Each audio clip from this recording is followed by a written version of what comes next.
The views expressed and the opinions given by the individual host and their guests do not necessarily reflect those of Para X, its affiliates, or its sponsors. It's coming. All these voices.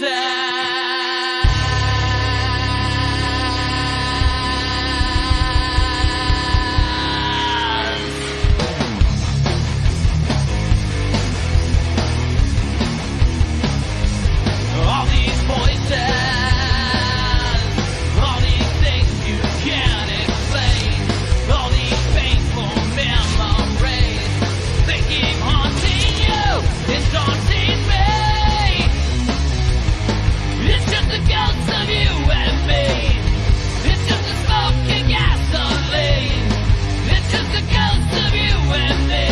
Of you and me.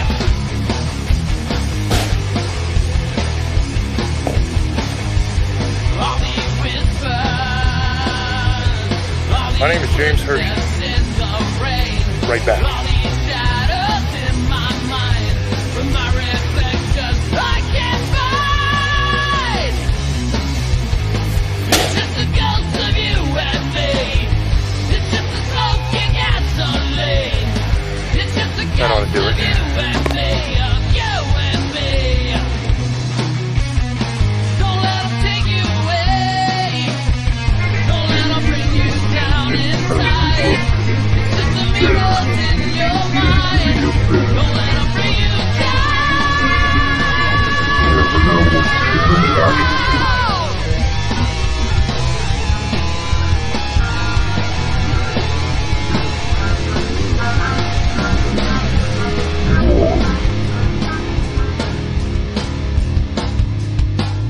Hello, everyone, and welcome to another episode of Staring into the Abyss. I am your host, horror author James Hershey Jr., and with me, as always, my co-host, old boy James Ash. How you doing, brother?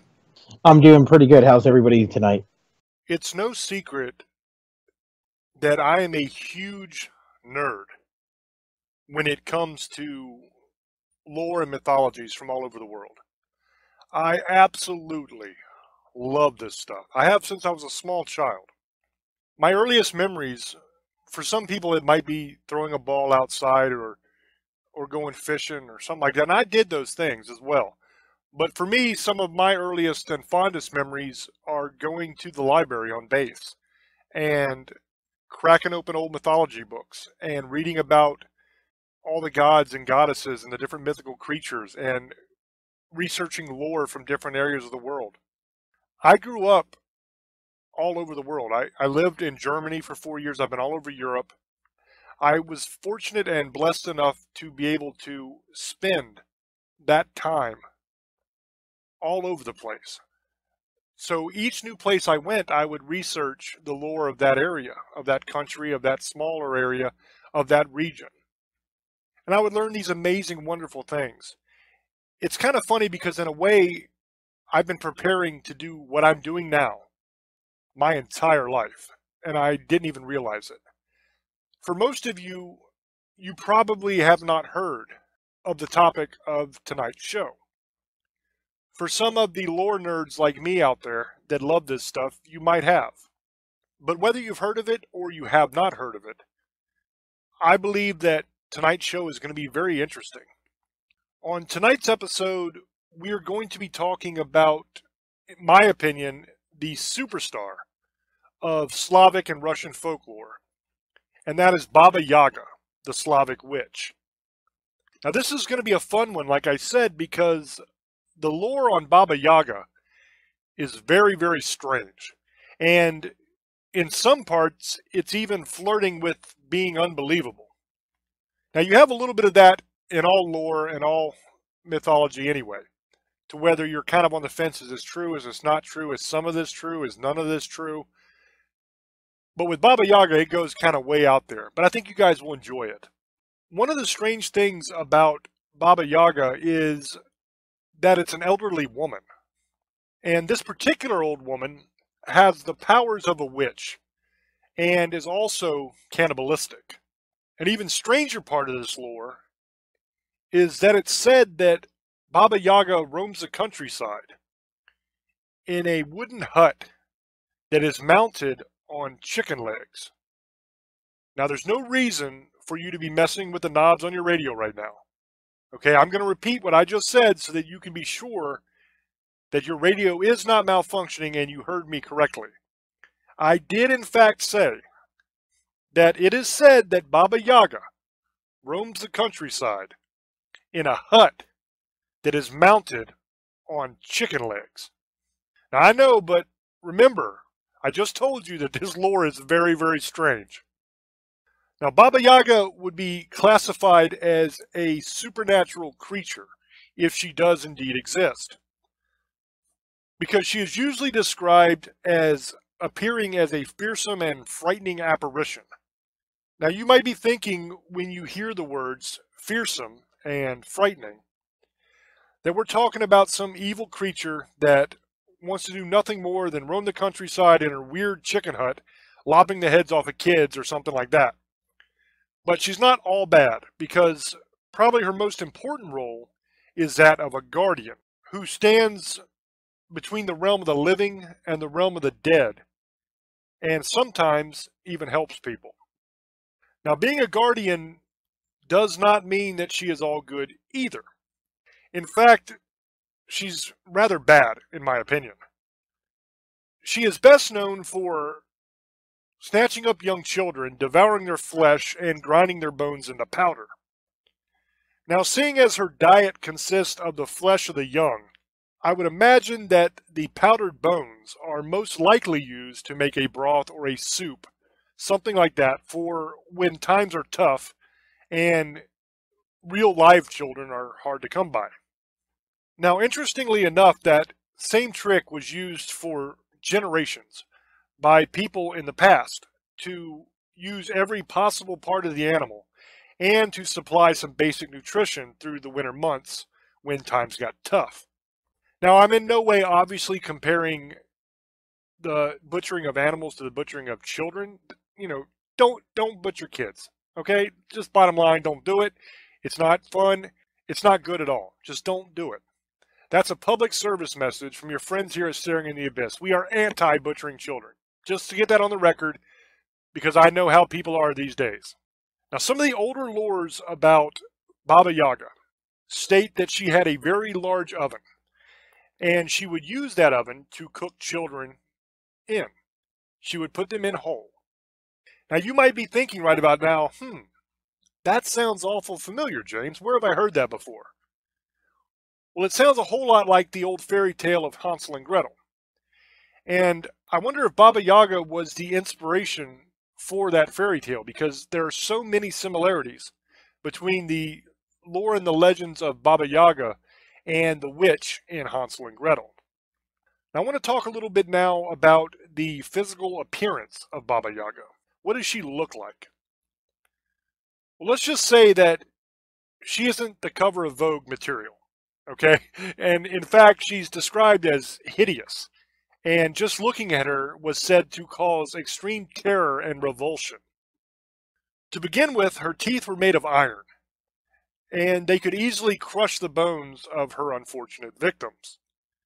Her eyes were dark, cold, and piercing, and were said to be able to freeze you in place and to fill your guts with debilitating terror that would make it almost impossible for you to form rational thought. Her entire body was misshapen and racked with physical deformities that would make the Elephant Man look like Brad Pitt on the red carpet. Her legs were so bony and sickly looking that it appeared that they were little more than half-decayed flesh that was stretched tight over skeletal remains. To complete her signature look, she sported a long crooked nose that ended in a sharp point. Now, that's also something that over time has become synonymous with witches, is that long, pointy, wart-covered nose. I wonder if that comes from the lore of Baba Yaga as well. It is also stated in the lore that you can always tell when Baba Yaga is nearby, because there will be an overwhelming stench of death and decay that emanates from her body, and it will linger in the area sometimes for hours after she's left. It is also believed that when she appeared in an area, that disease and sickness would follow behind her. There are multiple accounts in the lore of sightings of Baba Yaga being followed by both the disappearance of children and strange plagues that would sometimes wipe out entire villages. Now, when you think of a witch, for most people, the first image that comes to your mind is that of a witch with a green face that is flying through the skies on a broom. Now, this is another example of how the lore of Baba Yaga is so damn strange. Now, she does indeed fly around the skies, just like the Halloween witches, the ones that you're used to seeing. But she is not flying on a broom. Instead, she is flying in a huge enchanted mortar. And she uses the pestle that completes the enchanted set as her wand and also as a weapon to bash her foes into oblivion. Now, the only thing that this witch would be using a broom for would be to sweep away any tracks that she happened to leave behind or to sweep up any mess that the kids made when they were in the house. Now, I want to go back to something that I mentioned in the beginning of the show, and that is the strange choice of house that Baba Yaga lives in. It is a simply made wooden hut, and it's completely unremarkable except for a few minor modifications. The first of these being that it stands on giant chicken legs. Now, granted, that's probably not considered a minor modification. It's definitely not something you can go down to Home Depot and get plans for. The chicken legs are not just for decoration, though. They are also enchanted, and they are said to be able to actually come to life and run the house wherever it is that she wants to go. The chicken legs are not the only part of this mobile home from hell that can come to life and do things on its own. It seems like the entire house has a mind of its own. According to the lore, the house has a disappearing door that makes entry almost impossible for anyone that the house doesn't want there. And it is also guarded by a gate that is made up entirely of bones and skulls. And the house will literally get up and turn its back on any unwanted guest. And after it turns around, it will begin to emit ear-splitting shrieks until the trespasser flees. Now, you might be thinking, if Baba Yaga did all of these things and is so bad, why hasn't someone taken her out? Why wouldn't the leaders of the area that she was in just send their army in and burn the weird chicken hut to the ground and kill anything that came out of it? Remember in the beginning me saying that she was a guardian between the realms of the living and the dead. It was believed that without her standing guard, that there would be a massive invasion of dark and deadly creatures from the realm of the dead that would lay waste to anything in their path. And it was believed that the occasional little Tommy pot pie was a small price to pay to prevent the inevitable extinction of the human race that was sure to occur if she was not there guarding that door to the realm of the dead. It's kind of like there's this amazing club, and it's right on the outskirts of the very worst part of town. Now, you are guaranteed to have the time of your life when you go there. The club has a bouncer that is a complete jerk. He's rude, he's offensive, and every once in a while, he just beats the ever-loving hell out of one of the innocent people that are in the club and then throws them out into the street. Now, in 99.9% of all the clubs or bars in the world, he would most likely be immediately fired. The problem is that you are right on the outskirts of the very worst ghetto or slum area in the world, and it is filled with the absolute worst and most dangerous people on the planet. And every night, these evil people try to force their way into this club to viciously murder and torture everyone inside. But every night, this bouncer, who is such a jerk, is there. And he beats them back and keeps everyone safe inside the club. Now, his occasional outbursts and acts of violence against the innocent are tolerated, as long as they don't happen too often. Because without him guarding the door, you are all doomed. That's kind of a good analogy for how people back then felt about Baba Yaga. They weren't thrilled that she killed kids, but they tolerated it because they thought that she protected the world from annihilation by all the dark and scary things that would come through from the land of the dead. So they would tolerate it. And it wasn't like she was out cruising for kids and picking up one a day. The story of how she got her victims and what happens once they are inside her house is also very strange and very interesting. First of all, when someone arrives, she will ask them if they are there of their own free will, or if someone has sent them there. If they have been sent there and they do not want to be there, she will simply let them leave. And that's the end of the story. They go home, they go wherever they go, but they don't go into the oven.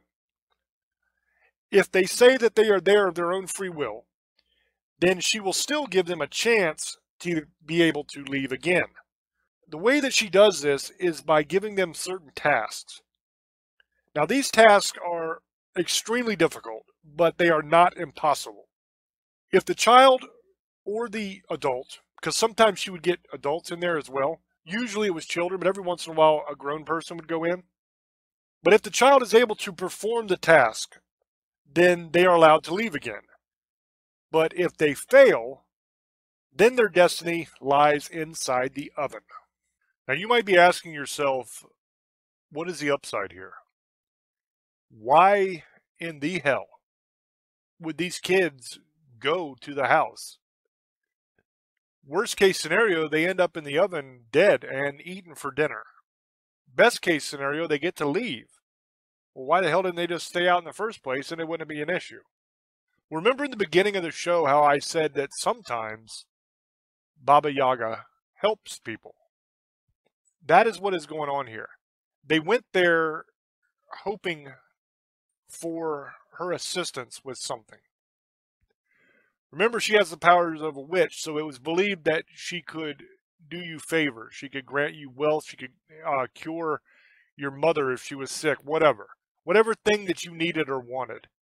So they would send the children to her house to try to win her favor so that she would help them with whatever the thing was that they needed help with. So the kid goes there, and if the child can complete the task, then they are allowed to leave again. But also, sometimes Baba Yaga would actually grant their request and do whatever that thing was that they needed done. Whether it was to heal a family member, give them money to pay a bill, whatever it was. So that was the upside. That is why the children would go to the home. Like I said, sometimes it would be an adult that went, but she preferred children because she liked to eat them. So it was much more likely that you would get the request granted if you were able to complete the task if you sent a child instead of an adult. Now that's not the only powers that Baba Yaga possessed. In the lore, Baba Yaga also controls the elements. And the way she does this is kind of strange and unusual as well, because she doesn't just control them with magic like you would imagine a witch would do. But remember, Baba Yaga is no ordinary witch. She's a guardian. But she controls the elements using horsemen. So the white horseman is the first light of dawn. The black horseman brings on the night. The red horseman is the sunrise. You get the idea. The origin of the Baba Yaga lore goes all the way back to the time of the pagans. So we're talking pre-Middle Ages.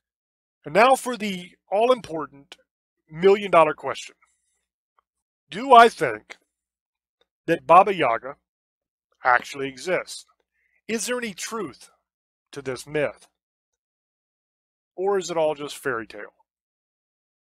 I think what you have here might be a combination of things. I think probably most of the lore is simply mythology. It's not real. It's a made-up story to explain things that the pagans just didn't understand at that time. You see this a lot with things like the sunrise and the sunset and equinoxes and eclipses and those kind of things. They will assign a deity to them because they don't understand the scientific process of how the sun rises and sets. Where does it go? You know, those kind of things. So you have a lot of that in this early lore. But also, I think probably some of it was based on reality as well. And by that, I don't mean that there is a actual guardian named Baba Yaga that puts children in ovens and beats back the spirits of the dead. But I think that some of the sightings and some of the events that took place could have actually taken place. Because there's a lot of stories that go along with this lore. It's not just the origin story of Baba Yaga and that's it. There's a whole lot of stories of different things that happened with Baba Yaga and different things that she did. So some of those things I believe are probably true, even though the person itself I don't believe is true. I don't think that there's a Baba Yaga, but I think that you probably had very human and very sick people that were the inspiration for some of the stories that go along with this myth. So I think there was probably some people that would snatch up kids. The kids would go missing, and it was blamed on Baba Yaga. Now, I don't think Baba Yaga actually was there snatching kids. I think you had some sicko that was snatching kids for whatever purpose sickos have for children, whether it be sexual or whether it be just killing the kid, or maybe you even had cannibals. Who knows? But I don't believe that there was a creature named Baba Yaga that was doing it. Also, some of the plagues and sicknesses that were talked about in the lores probably actually happened. They were attributed to Baba Yaga, but most likely they were completely natural sicknesses and plagues, and they were just blamed on a fictional deity. You have to keep in mind that when all of this lore originated, we're talking pre-Middle Ages here. Back in that time period, people did not know as much about hygiene and stuff as they do today. It was common to use the bathroom in chamber pots and stuff like that and just dump them out into the street. So you had a lot of fecal matter and urine that was all over the damn place. People didn't wash their hands regularly back then, before they ate and before they did things. So if you're out taking care of the animals or something, you're shoveling manure, you get it all over you, you come in, you're not going to do a really good scrub down with antibacterial soap because it didn't exist. You're not going to make sure that the water is a certain temperature to kill the germs because you would just wash your hands in cold water. If you had hot water, you heated it over the fireplace or a wood stove. In some areas they had wood stoves, so you would heat it over something like that. And you're definitely not sticking your hands in water that you've heated over fire. I guarantee that. Because I'm from the mountains, and I've actually heated water on a wood stove before and used it to make oatmeal, to make coffee, all those kind of things. You ain't sticking your hands in that water. That water is scalding ass hot. Okay, you'll peel back a couple layers of skin if you try to wash your hands with that water. So I think a lot of those plagues and a lot of the sicknesses that are talked about in the lores simply come from a lack of hygiene and a lack of understanding about germs and how they interact with the body and how they cause sickness. Several hundred years after these lores were written, they still didn't know those things. People were doing surgery all the way up to the Civil War. They had no idea about sterile environments for surgery. They had no idea that they were supposed to make sure that everything was sanitized and germ-free. You lost more soldiers to infection in the Civil War than you did to bullets. And that's the sad truth. They had no idea. So I think that's what caused a lot of this sickness and plague stuff that was blamed on Baba Yaga. So that's the basic bottom line I'm getting to here. I think some of the events took place from the stories of the lores, but I don't believe that Baba Yaga ever existed. Now I'm going to throw over to Old Boy, and I would like to get his opinion on Baba Yaga, what he thinks of it, because it's kind of a funky and weird story. And I could probably already tell you what his answer will be, but we'll let him say it for himself, whether he believes that Baba Yaga actually exists or not. And I'll also be interested to hear if Old Boy even knows who Baba Yaga is, because he is a Wiccan. He's a witch, I guess you would say. I'm not particularly familiar with the Wiccan lingo. He can correct me when he gets on here. I'm sure he will. But coming from that side of things, I wonder if Baba Yaga is something that the Wiccans know about, if it's something that they look at as a witch, or if it's just a bit of mythology. So I think that'll be extremely interesting to learn. So I'm going to throw over to Old Boy and get his opinion. So go ahead and take it away, brother. And thank you, buddy. Yeah, this is one he's been wanting to do for a while. Baba Yaga, the Slavic witch. He's been talking about it. Like I've always pushed away because I didn't really know about it, and now I kind of did. I didn't know about it. I've only heard James talk about it, and so I read up some stuff about it. Here's my opinion on some of this stuff. It kind of sounds like that's where they did get Hansel and Gretel.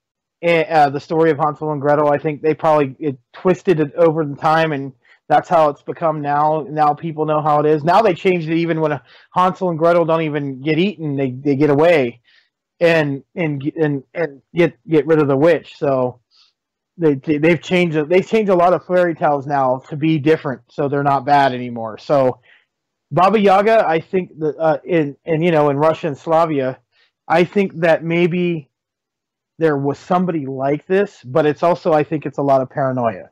I think that a lot of people were judged for being witches when they really weren't, or because they were different or wear different colors. If you wear red, they thought you were a witch, and they would judge you and say you were with the devil, or So there's some people who did witchcraft then, but most of it wasn't killing children and eating, and that was, I think, people would get. That was the whole fear thing. The whole people didn't understand things, and like today in this day and age, they judge, and I think that's what happened with this issue. But I think there's some truth to it too. But I don't believe it had a house full with it shows pictures of, not like, it shows chicken bone legs. It doesn't. It shows like chicken legs, and it's running around, and that I don't believe it. I don't believe that part. I think it's funny. If you've seen the pictures, guys, I don't know if James is going to put it out there. That'll be a question he can ask in a couple minutes. We can ask him. But if you've seen this thing, it's like a big, it has like a fence with like a gate with like skulls, and it's like a giant chicken leg, and it's running around. It has feathers on it, and it shows the witch in it. It's really hilarious. I don't believe that part of it, but I believe there was probably a witch. I don't know if it did kill children. That does happen, but that has also been exaggerated. But there is people who do bad things. There is the left side and the right side of Wicca, and there is people who do bad things. And they do supposedly that if the kid's not baptized, then it's unclean, and that's why they kill the baby. Like, if you ever see the movie The Witch, that kind of explains everything. It gets power from that baby. So it starts, they use the blood and the baby fat. I don't want to get into this, too much, because it's a PG show. So we'll leave it at that. But it uses it it's also against God, but not all people are like that. But there probably was a few who did stuff like that. There's few now who still do that, and there's people who just they want power, and if you don't do certain things they want, they'll go after you, and to get power. It doesn't matter if it's bad; they'll do it, and they'll do spells on you, and they'll put not corruption. They'll put curses on you, and that's what I think. What happened is this witch probably did curses. That's what would happen. These people over time would exaggerate the story, and now she got a flying chicken or whatever she was.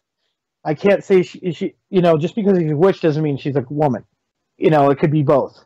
So the one thing about this story, what you were talking about earlier about the demon thing, where this thing would be a guardian too, that makes some sense, because in tradition I heard it, sometimes you had to fight evil with evil. Not always good. Everybody gets this sense of humor, good versus evil. Sometimes the worst of two evils the less of two evils is better than having the more evil. And sometimes, when you were talking about how they would let certain like kids get taken, or humans get, or adults get taken for sacrifice, that's a better trade than having your whole village or town wiped out and lose everybody. 1 or 2 people to 2,000 people is a lot different. So, that's kind of like the vampire lore. Like, they would let vampires kill certain people, but the vampires made a deal where they would only kill so many. They wouldn't kill the whole population. And then they all live together fine.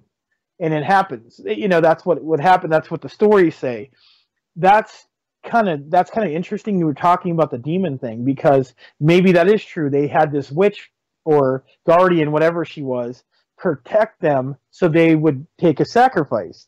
Like that one, the dragon slayer. The dragon wouldn't kill them if they sacrifice a virgin every season or something.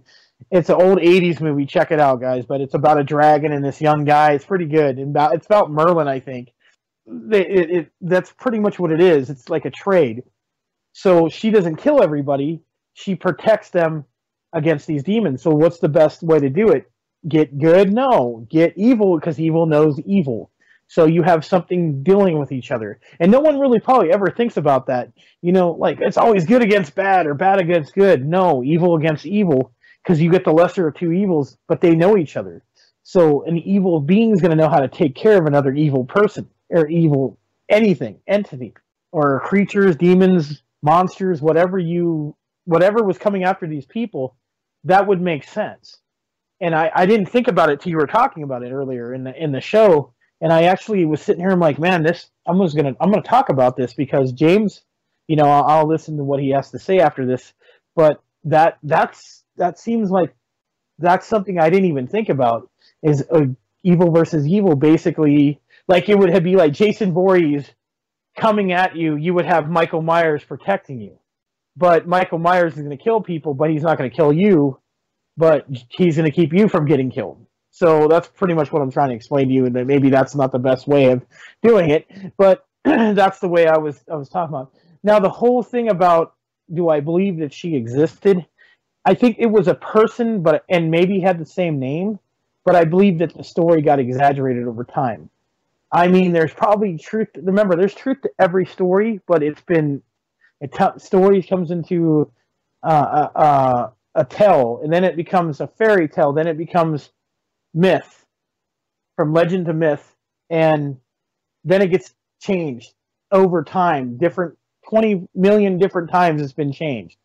Originally it was probably just a witch that lived in a house. Now it's a witch that lives in a house that has chicken legs, that runs, and it does, if you annoy it, it turns around and sits backwards. I don't believe that. I think that's crazy, but it's kind of a cool story, guys. Just imagine, you guys are walking in the middle of the forest, and you see this giant cage, like, with bones, and this, like, it looks like a chicken, but it has no head, and it's got big giant legs, and all of a sudden it just sits there, and then you want to go say something, and it turns your back on you, or runs away, or runs at you. That would be scary as hell if you have like a 15-foot chicken basket chasing after you, because I could just see like KFC and the Colonel coming after you. I mean, I'm trying to make a little bit of a joke so you guys will laugh about this, but that's what I would kind of think. It would be funny to see that. That would be really interesting, but I don't believe that part of it. I believe that probably was exaggerated. It sounds like a fairy tale that they told kids to go to sleep, and they make witches look really bad, and that's been a known thing through time, just like Hansel and Gretel, and I really believe that's where they probably originally got that story, because you said this is 2,000 or 3,000 years old, or long, around that, 2,000 years old. That's probably where they got that. And they always make it where a witch is really bad, especially back then, especially in Salem and stuff. We all know what happened there. If you even talk differently, they thought you were a witch, and they had you judged.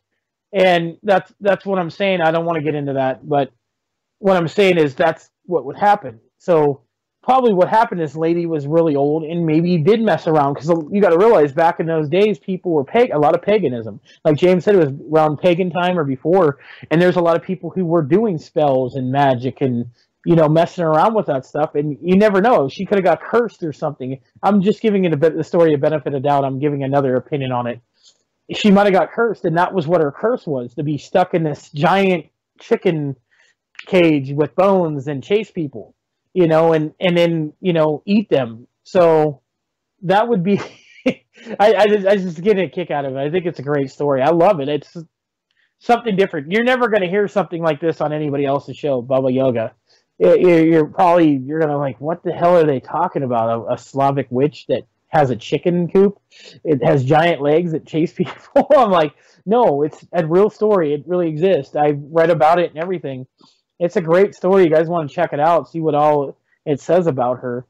But we're trying to do something different. This was a great story. James wanted to do this for a while, but I think maybe this is probably not a true story. It's probably very fabricated. There's probably a little bit of truth about it. There's probably was a witch, but not what a flying chicken box. The whole Wiccan thing, and with the baby stuff and killing children, that's unfortunately some of that does happen, and it's not for good things. I don't want to get into why, and I've said a little bit about it because, like I said, we're on a PG show. That might have been happening, and that's why people were so scared of her, because back then you got a reputation for who you were. It wasn't like you saw somebody on TV like you do now, and oh yeah, he's famous. You had a village probably with maybe 500 or 600 people, maybe even smaller, maybe 200 or 300. And outskirts, this lady lived in a big nasty looking, maybe not a castle, but like a hut or something. And she did bad things, maybe, or they paid her to do spells. She could have been like that, and they could have done her wrong, and she flipped out and turned on them, or she was just a bad person doing bad spells. I think there's some truth to that, and she might have hurt some kids, or it could have been some weirdo. It killed kids, and then they just blamed it on the witch because that was the easiest thing to do. Why not? The witch is evil. Automatically, witches with Satan anyway. So that's what they thought back then anyway. So they probably did something wrong to her, or it could be true. There's like 1% chance, but it could be a possibility. But I really highly doubt it. I think this story has kind of it's more of a fairy tale, but it's a very interesting fairy tale. And, that's all I got to say about that. I don't know, James, that's my opinion. The problem with having evil fight against evil to protect you, what old boy was talking about earlier. The problem with that is that you are relying on evil. The Bible says that Satan can't cast out Satan. Devils can't cast out devils. I would rather die fighting than to put my faith or my life in the hands of evil.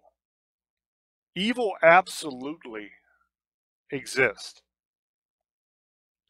Not just in that time period, but today. I talked about on another show, I believe it was the show where we interviewed Vince Thrill, about the dawning of a new age, about a time of great awakening that was coming. This was many, many months ago that I was talking about this. We are almost there. It has already begun. It is very, very close. There is a battle, a war, that is going on right now. It's being fought between the kingdom of darkness and the kingdom of God. There is spiritual warfare that takes place around you every single day. Old boy was talking about that in Wicca and in witchcraft, on the one side of it, there is some really bad stuff that goes on with kids, of eating children and sacrificing children and that kind of thing. He didn't want to get too far into it.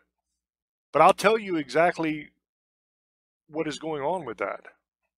And it's going on by a lot of the really well-known people, the leaders in government and the leaders in Hollywood and the leaders around the world. You have child sacrifice to Moloch and to Baal. You have Baal worship going on. That's one side of the battle. Then the other side of the battle is the church. And I don't mean the Catholic Church with the Pope and all that. Because a lot of that, honestly, guys, is on the other side. They are serving the kingdom of darkness. A lot of these supposed religious leaders. But that battle is taking place right now. And very, very soon, it'll be coming to a head. Now, I'm not talking about the end of the world here. I'm not talking about the rapture and Armageddon and all that. That comes later. What I'm talking about is the beginning of a new age, where these people that have run our planet and that have created this evil society that we all live in, they will be brought down, and they will be brought down very soon. And you do not have to take my word for this. I always tell you, don't believe anything anybody says. Research it for yourself. So the way you're going to research this is to simply wait and watch. If I'm full of hot air and I'm not telling you the truth, then you will very clearly be able to see that. You know, if 6 months or a year goes by and absolutely nothing has happened, then you know that I'm just whistling Dixie here on the air. But I'm telling you that there is a war going on right now behind the scenes. And it's been going on for quite a while, but it's coming to a conclusion very soon. And I think deep down inside, each and every one of you listening, you know this to be true. You can feel that something is different. It's not the way it used to be. Things just keep getting crazier and crazier and more evil. And we all know it. We're all afraid to say it because you're afraid that people are going to call you racist or sexist or whatever. Those personal attacks are how they keep good people from saying anything about how evil things are getting. So I would say to all the Christians out there, I understand that you have your own lives. I understand that you have your families you need to take care of, and you go to work and you try to pay the bills and you give a good life to your family, and you can't keep up with every little thing that's going on. I understand that. But I'm sure you can feel that there's something wrong. You can feel something's going on. We have to get back to a point where we can stand up and we can say, no, this is wrong, without fear of being destroyed for it. So as far as the evil versus evil thing, I would never put my faith in evil to protect me. And there's a whole lot of people that dance with the devil and pretend it's okay. And it's not okay. There will be a price to be paid for that in the end. Life is a temporary thing. Eternity is forever. And too many people worry too much about what they're going to have and what they're going to do in this life. And they don't spend any time thinking about eternity. Because a lot of people go through life with blinders on and they don't see what's around them. They don't pay attention because, I mean, they're busy. You know, you got a life to live. You got food to put on the table. You got to pay for your daughter's braces. You know, your son, he wants to play football. That don't come cheap. You got to buy all this equipment. Your daughter wants to be a cheerleader. You got to buy all the stuff for her. You got to go to work, man. You ain't got time to be sitting around wondering about all these things. So you don't pay attention. You just do you. And there's nothing wrong with that because you got to take care of your family. But the problem is that a lot of stuff slides by and nobody pays attention. And then there's a lot of stuff that happens that people say, man, I know that's wrong. That's just not right at all. But because of all the political correctness now, and they're so worried about being called something, so people are afraid to speak the truth. They're afraid to say, hey, that ain't right. You ain't supposed to be doing that. And that's a tool they use to make you not do what's right and not stand up for what's right. back then people put a lot more emphasis and a lot more faith in their Bibles and in the things that they held to be true. Where nowadays, you don't really have that. You have a certain percentage of people that do, but the percentage of people that actually follow what the Bible says is very, very small. You know, old boy talked about Salem and the witch trials and everything like that. That's an amazing topic. We might do a show about that someday, because there's a lot of misconceptions about the witch trials. The stuff that happened in Salem didn't last all that long. The European witch trials lasted way longer. And the difference between the two were real Christians. Okay, real Christians came in and put a stop to the Salem witch trials. They questioned it. They said, what the hell's going on here? This doesn't seem right. Whereas in European churches, you didn't have that. You didn't have the real Christians over there. You had the ones that were more concerned about pomp and circumstance than they were about the Word of God. So it was a much more secular society. And I know that sounds crazy to say, considering the Catholic Church ruled everything, but that wasn't really sticking with the Bible. The Catholic Church has their own little thing they do. And that's why that went on way longer than the Salem witch trials did. I'd really like to do a show on the witch trials at some point in the future, so we can really get deep into detail on that, because that is a truly amazing story if you know the truth behind it.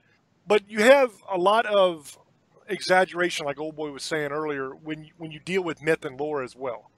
And that's not just true of the lore of Baba Yaga. That's true of all kinds of different lores. But he also said something profound when he said that there is truth to every story. And I believe that to be true myself.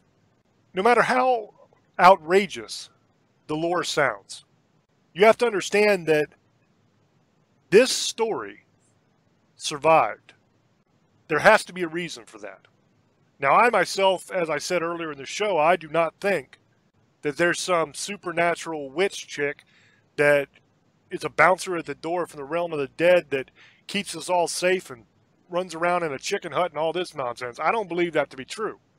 But there's some nugget in there that started. There's a seed that started the entire myth. Something about it was true. Either there was a witch at that time that this is all based on and the stories just got out of control, or there was some person that it was based on. There's something that every myth is based on, some little nugget of truth that's there. I like to say it's like a snowball. When it starts at the top of the hill, that little tiny snowball is the truth of the subject, whatever you're talking about. And then the way lore and myth works is that snowball over time starts getting pushed towards the edge.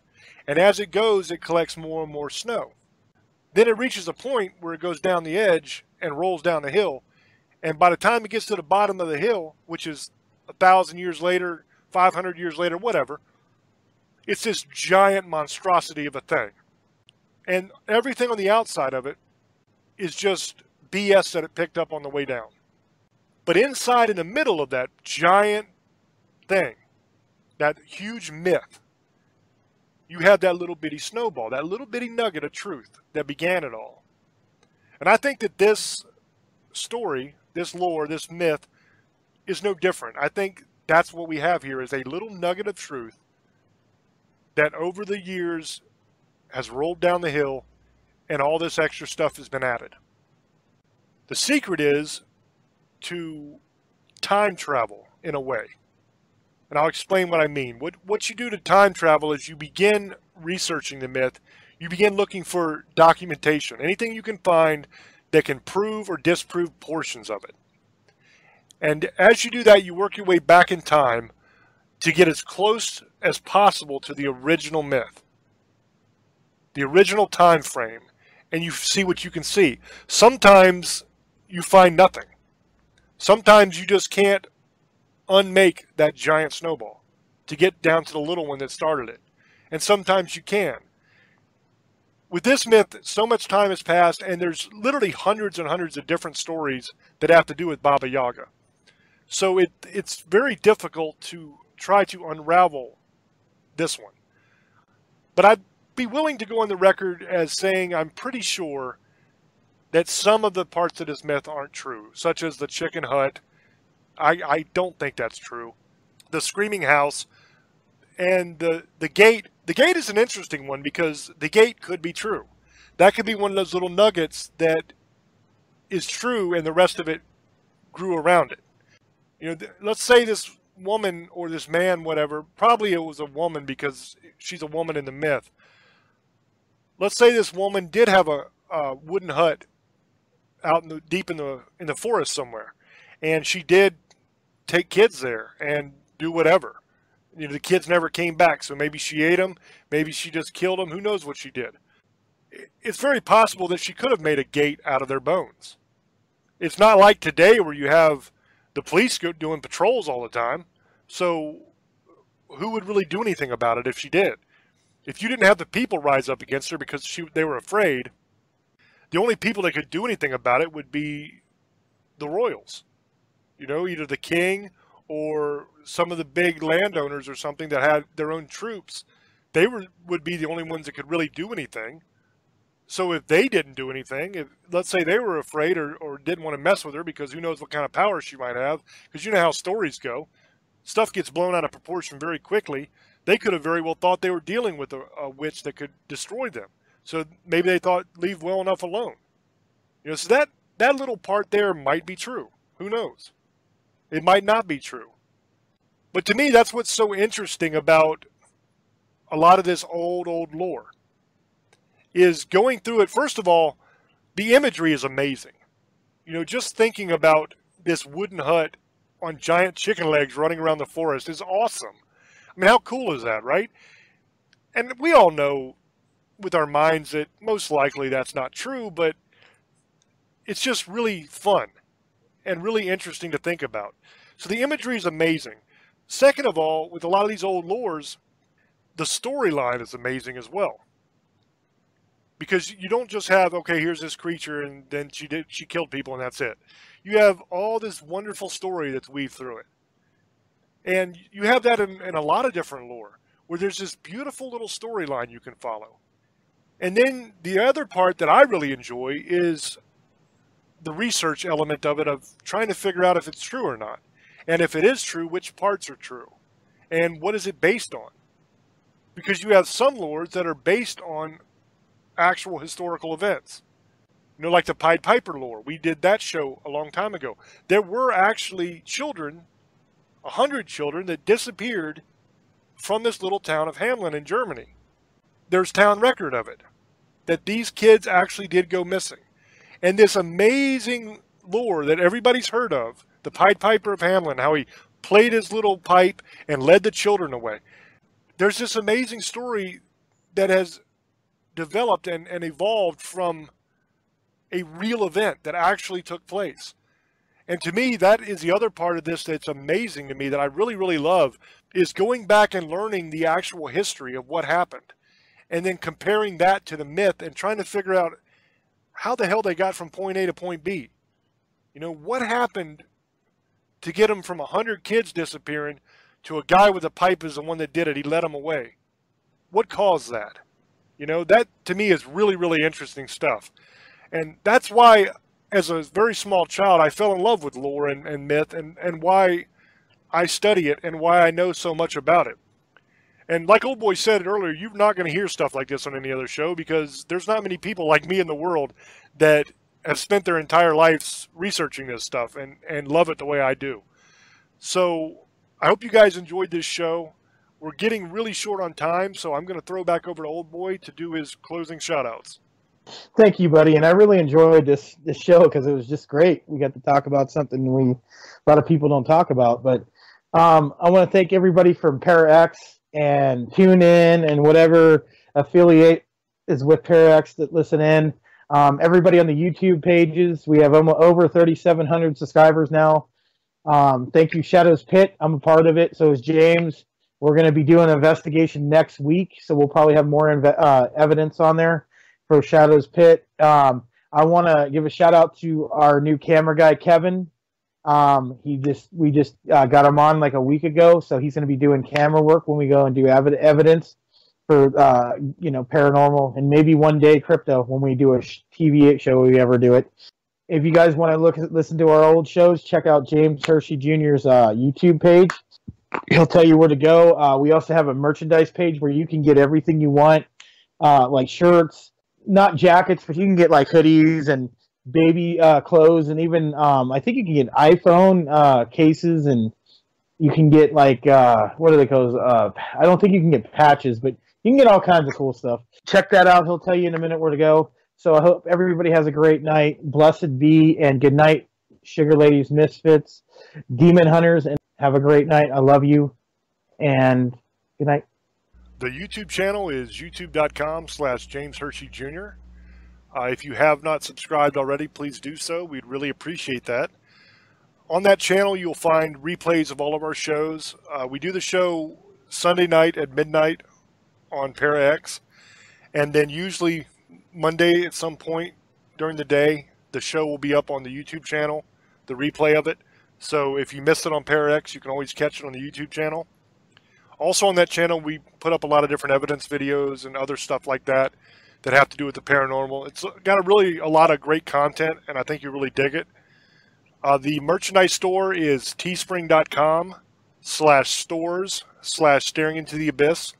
teespring.com/stores with an S on the end /staring into the abyss. That's where all the merch is. If you guys are interested in that and you want merch, that's where you can find it. It's good quality stuff and the prices are decent. I have more EVPs for the last investigation that we did. I'm going to be putting those up on the YouTube channel here soon. We just got finished going through all the audio and isolating out the EVPs. So that'll be up within the next week. We have one up there that I put up that had some really cool photographic evidence that we got from the last investigation as well. There's a couple really cool entities that we captured.